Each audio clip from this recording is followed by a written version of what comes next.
હવે ઉનાળાનો સમય શરૂ થયો છે અને આ માર્ચ, એપ્રિલ, મે આ બધા આપણી માટે પાણીની સપ્લાય માટેના ઇમ્પોર્ટન્ટ સમય, જે ક્રિટિકલ સમય રહે છે. આપને એ જણાવતા હું માહિતી આપી રહ્યો છું કે આજીવન આપણું છે ડેમ, એમાં 9/3/26ના રોજથી સૌની યોજનાનું પાણી શરૂ થઈ ગયું છે અને એમાં અત્યાર સુધીમાં 150 MCFTનો જથ્થો પાણીનો આવી ચૂક્યો છે. આ જોઈએ તો હાલનું જે ડેમનું લેવલ છે એ 27.13 ફૂટ જેટલું થાય છે અને જો કુલ જથ્થો ગણીએ તો 800 MCFT થાય છે. એઝ અગેન્સ્ટ એની કુલ કેપેસિટી 917 MCFTની છે.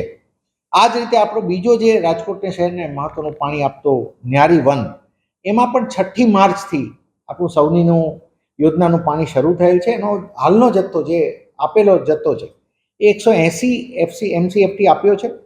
જો ડેમનું અત્યારનું લેવલ જોઈએ તો 21.25 ફૂટ તો ઓલરેડી થઈ ચૂક્યું છે, કુલ ઊંડાઈ 25 ફૂટની સામે, અને હાલનો જથ્થો પણ જોઈએ તો 834 MCFT છે આપણી 1248ની કેપેસિટીની સામે.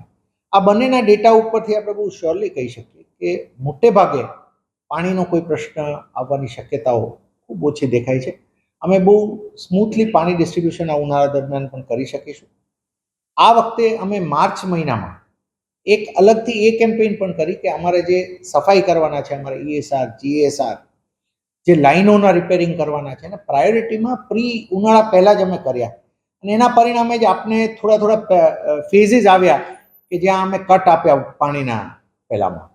પણ હવે અત્યારે એક સારી સ્થિતિમાં આવી ગયા છે, એટલે બાય એન્ડ લાર્જ હું એ બહુ ખાતરીથી કહી શકું કે બહુ પાણીના કોઈ પ્રશ્ન થવાની શક્યતાઓ નહીં હોય છે. ત્યાં પણ મેં આપણે કીધું કે પાણીનો જથ્થો રહે છે, it is all about distribution. એટલે આ ડિસ્ટ્રીબ્યુશન સુધારવા માટે અમે ઘણા, જેમ કે સફાઈથી લઈને રિપેરિંગથી લઈને એને અમે થોડું ઉનાળા અમે લઈ લીધું છે, એટલે ઉનાળાના સમયમાં કોઈને હેરાન ના કરવા પડે.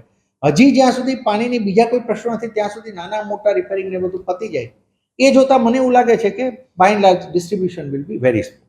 સાંજ સમાચાર ફેસબુક પેજને લાઇક કરો, વિડીયો શેર કરો અને વધુ વિગતવાર સમાચાર માટે sanssamachar.net વિઝિટ કરો.